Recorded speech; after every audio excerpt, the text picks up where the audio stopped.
James Carville at the Peninsula Hotel. I'm in Beverly Hills, California. I'm getting ready to tape a video, educational video, to explain Mike Johnson to the press because they have no fucking idea who he is. So first of all, the national press, they're the only smart people in the United States are on the faculties of Ivy League colleges, and if you want to know what an ordinary American thinks, just go to a diner. It's called diner journalism, all right? So we can find out. So we're going to try to go a little bit deeper than diner journalism here so you can explain this. This is Northwest Louisiana. Johnson grew up in a place called Shreveport, Louisiana. Shreveport has, I think, top 5 in the country in churches per capita. If you fell down in Shreveport, you'd throw something out there, you're very likely to hit it. But I think it was not quite godly enough for him, so he moved to a place in Bossier Parish called Benton, which is actually the parish seat of which you would think of as a county seat, because I think Shreveport was too sinful. And he also had to go through Bossier City, which is the home of one of the largest strategic air command Air Force bases in the country, Barksdale Air Force Base. When they couldn't figure out what to do with Bush on 9/11, they sent him to Barksdale. So he grows up in a place that's, I don't know, a huge percent of people that believe like him and grew up like this. And if you go, it's kind of interesting. He's very famous, and we'll get back to this, young earthism. In South Caddo Parish, there's the largest primate center in the United States. I know this because my friend Jill Abramson, who was the former editor of the New York Times, and she and Jane Mayer, who's a kick-ass journalist at the New York, has been writing great stories forever, were going there, and they asked me where they should stay, and I'd recommend to you a town called Natchitoches, Louisiana, which is, to me, far and away. If you want to go tour this, you should go there. There's a lot of stuff in Natchitoches Parish where Clementine Hunter, the primitive artist, was from, and it's where 12 Years a Slave was sort of centered at. So it's fascinating. But so Johnson, fast forward, ends up in Baton Rouge, Louisiana, which is right here at LSU, my alma mater, and he goes to LSU Law School. Very important figures in Johnson's formative years, a guy named Lewis Woody Jenkins, who I know well, who's a former member of the Louisiana legislature, was a part of the Louisiana effort to rewrite the Louisiana Constitution, almost beat Mary Landrieu. I think it was 1998, came within 500 votes of being elected to the United States Senate. And I went to law school with his wife, Diane, perfectly nice. If I saw Woody today, I would be friendly to him. He is a real right-winger. He also fell under the influence of a gentleman who came from Northeast Baton Rouge Parish by the name of Tony Perkins, who is one of the more influential of these kind of Christian nationalist kind of people. While he was at LSU Law School, because you understand that no one even knows this, he was taught by a professor that taught me, and she was from Homer, Louisiana, like right up here, Northwest Louisiana, the Iliad kind of Homer, not the Homer A. And this professor's name is Catherine Shaw Spate. She taught me, and I would never say anything but nice things about Professor Spate. She taught me a course called security devices. Think of it as collateral or mortgages or whatever. The Louisiana law has to have a name that no one understands. But her real expertise and passion is what they call in Louisiana matrimonial regimes. In other words, matrimony is a regime. What do you have in a regime? You have somebody as the head of the regime. Well, guess who the head of the regime is? That would be the husband. I believe when I was in law school that, I don't think it's the case anymore, a husband could not rape his wife. That seems to be a pretty antiquated statute, but that's what it was. But anyway, I'm not saying anything. But Professor Spate is the author of what's called the Covenant Marriage Act, of which Speaker Johnson and his wife engaged in a covenant marriage, which is you're able. I'm fine with that, as long as you don't impose that on other people. But I think I'm almost positive that Professor Spate had a big influence in Mike Johnson's life. I would also do not know this, but I suspect that she's had a big influence in Amy Coney Barrett's life. But because she's an LSU professor, how can she have any influence? Only professors at Columbia can have influence, but that's neither here nor there. So he gets formed up in full of whatever in Baton Rouge at LSU Law, goes back, and one of the things that part of his career, now he famously does not have a checking account. I don't think there's any statute anywhere that says, I don't think it says that you have to have a checking account, but it's kind of strange. But what I'm getting to is that about right here is a place called Houston, Texas. You might have heard of it.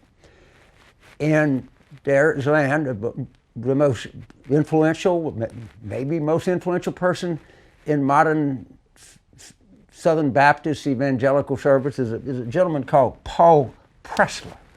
Mr. Pressler is old, but he's still alive. And they were going to start as an institution in Pineville, Louisiana, which is right here north of Alexandria. It's called Louisiana Christian University. I knew it as Louisiana College. They changed the name, as they have a perfect right to do. It's also just a little historical Louisiana reference point. It's where the first Louisiana Military Academy was, which was the original LSU, whose first president is a pretty aggressive guy. His name was William T. Sherman, like General William Tecumseh Sherman. And just a little historical anecdote. Also, a little disjointed here, but where I grew up is right here in Carville, Louisiana, which you can see is right around this little nest of right-wingers. And to be fair to East Baton Rouge Parish, two of the most talented people in the United States government, I owe him to be Director Landry Young and our UN Ambassador Teresa Greenfield, both are from the same part of the world that Tony Perkins is. I think they've had a much more profound effect on the United States, but that neither here nor there. So Mr. Pressler decides that he wants to have a law school by Louisiana Christian. I think they were going to put it in Shreveport, and Mr. Johnson was going to be the dean. And we know that Mr. Johnson is very concerned about homosexuality. He's spoken on it many, many, many times. Now, it seems, if you believe the Wikipedia and other news events, that Mr. Pressler was a man of certain proclivities when it came to young boys. At least 8 young, I think it's 8, said that, well, he molested them. Of course, I don't know, but he was a very holy and a righteous man. And to also bring in another very influential person, here, Dallas, a man by the name of Page Patterson, who is a very holy, distinguished man who apparently, according to news reports and lawsuits, was partaking of favors for some of the female seminarians. I think it's not good, but you look it up. But why are these people so obsessed with homosexuality? Most people that I know, they really don't think about it. I mean, and that's all they do. And I'm not saying anything. You understand? I'm just asking questions. Why is there an obsession? And you know, the other thing about Speaker Johnson, I have to point this out, he is a big proponent of the Hassett Rule. Now you say, what about the Hassett Rule? The Hassett Rule is named after the longest serving Republican Speaker of the House in the history of the United States. The Hassett Rule says you can't bring a bill to the floor of the House unless a majority of the majority wants to do it. It seems that Speaker Hassett was a man of proclivities. He went to jail for paying off. He was a wrestling coach. He was compared by David Broder to Abraham Lincoln. All right, that's how exalted a place. And he was a coach from the heartland. And we got these rogue Clinton people out of there, and we now have a solid man of faith, the embodiment of everything that is American, Dennis Hassard, who the judge said on sentencing him that he was a serial pedophile. But again, I'm just asking questions. You understand? You're the class, I'm the professor. I get to ask questions. Is there anything that I'm missing about this right-wing obsession? No, I can't. I'm thinking things here that a college graduate shouldn't think. I apologize, but I'm just asking these questions. And of course, we have this primate center right here in his district, right in the middle of it. Also, there's the woke Fort Polk, in the opening of Patton, when he talked about shoveling shit in Louisiana, he was talking about Fort Polk, very big Army installation, but I'm sure Mike Johnson thinks that it's woke. I have no idea what he thinks.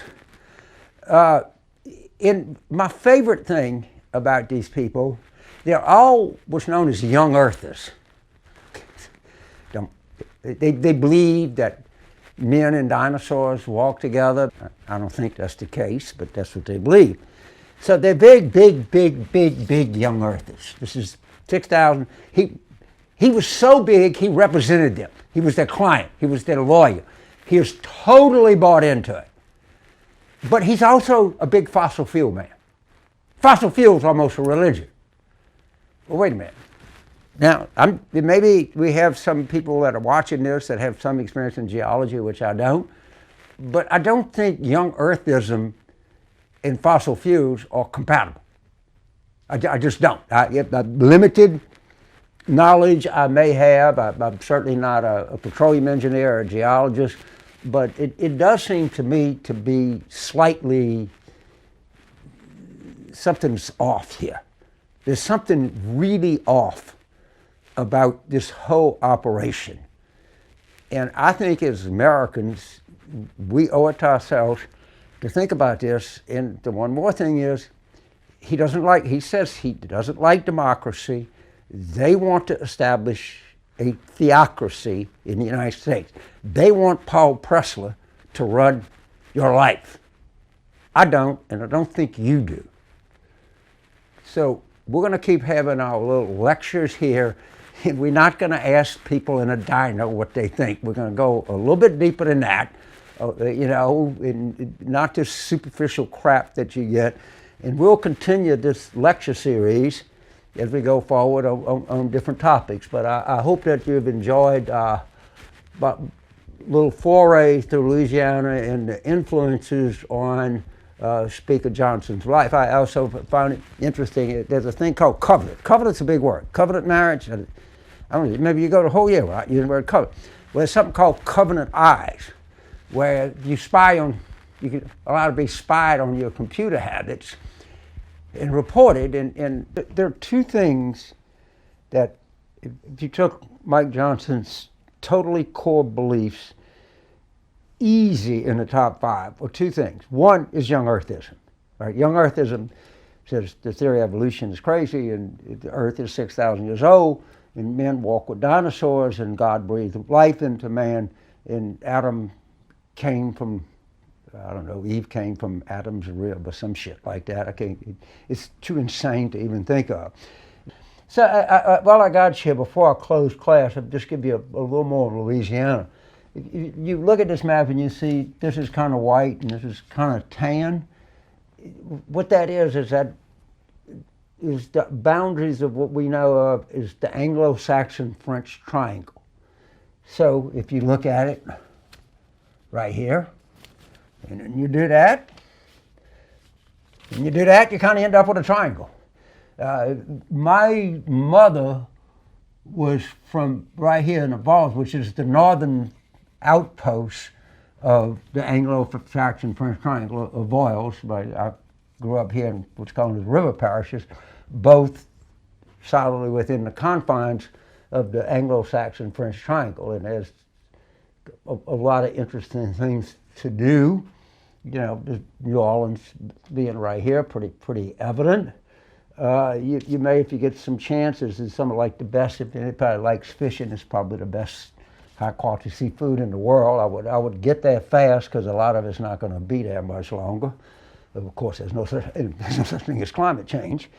And the Earth is 6,000 years old, and we believe in fossil fuels, and we don't see anything at all remarkable about that. But we'll continue our lecture on different subjects, but I hope I was able to give you some insight into the development of Mike Johnson beyond the vapid crap you get in the press. Thank you.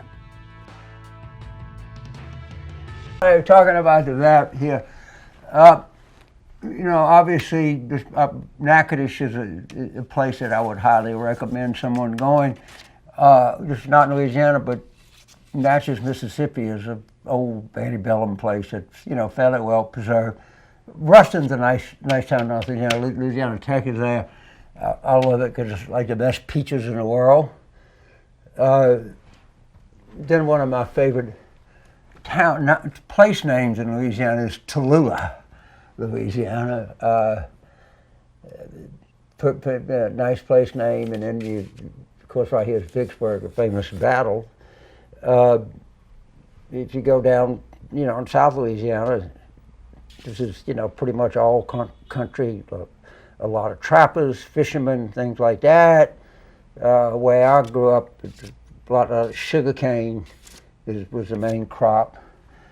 This is what's called the Florida parishes. This is actually part of the Republic of Florida. What happened is that the people in this part of Louisiana wanted to be annexed by the United States, but it was owned by Spain. And the then government of the United States said, we don't want to piss off the people in Madrid. But so they said, okay, they had a revolt, and they established what they called was the Republic of West Florida, which ran from the Florida Panhandle all the way through here.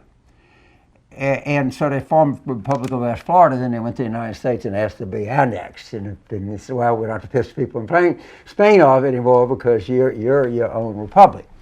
Now, another interesting thing is, you remember Jefferson, the Louisiana Purchase? Mm-hmm. Everything in the Louisiana Purchase was west of the Mississippi except for something called the Isle of Orleans. In Isle of Orleans is Manchac, Bayou Manchac, which goes through here. So anything east of the river, but south of here, was actually part of the Louisiana Purchase, believe it or not. So it was all west of the Louisiana, with the exception of the Isle of Orleans. And it's barely a bayou anymore, but it was a pretty significant waterway. I think there was a pretty significant military action there. And you see, so I grew up in Carville. Now, if you go up a place like New Iberia, which is right here, where the crow flies, that's not very far. Back then, it had taken you 2.5 hours to get to New Iberia because this is the Atchafalaya Basin, which is the largest hardwood swamp in the United States. The amount of nature there, a friend of mine, C.C. Lockwood's a great photographer. They call him Cactus Clyde. He spends weeks in that. There are more snakes and alligators and shit in here than you can imagine. And it's huge, and it's this kind of natural barrier between the state. Now, obviously, we've got I-10 going across there, but if you notice, ain't much else through there. It's a pretty interesting part. If any of you are nature lovers or outdoors people, you like wildlife, I would recommend this maybe more than any place in the United States. Great. Good. All right, we've gone through it, and good. Thank you. Yeah. We've gone through the selection. We've done a little like geographic, cultural take on Louisiana and Mike Johnson's influences. Sometimes you look at a politician or you look at Kevin McCarthy and say, that guy's pliable, it's just like a bowl of Jell-O. Or McConnell, he'll do anything he can to stay in power. When you look at these Christian nationalists and you look at Mike Johnson, or you look at people I talked about, Woody Jenkins, Tony Perkins, the influences in his life, you have to understand something. These people are committed. They believe this shit. They believe it in their bones. And what they'll do, if you meet them, they're very polite, but they want a theocracy. Johnson has already said he doesn't believe in democracy. And they do these covenant eyes where he spies on his kid, and the kid, that's what they want. They want to spy on you, and they believe it.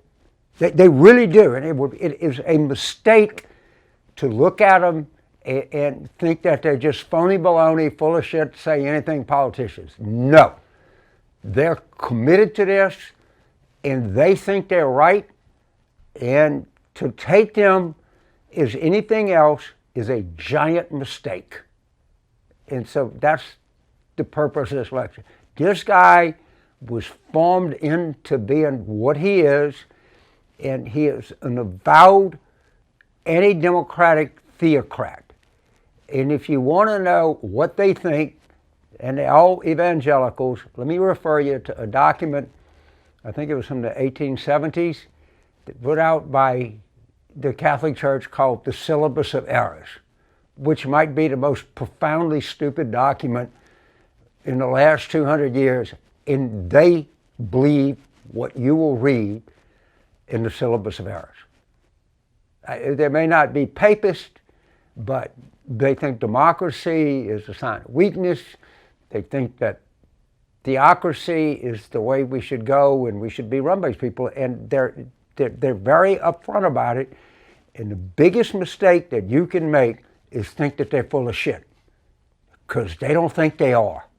And they'll be nice to you, they'll smile, with fellowship, but these are really, really fanatical people who want to get into every aspect of your freaking life.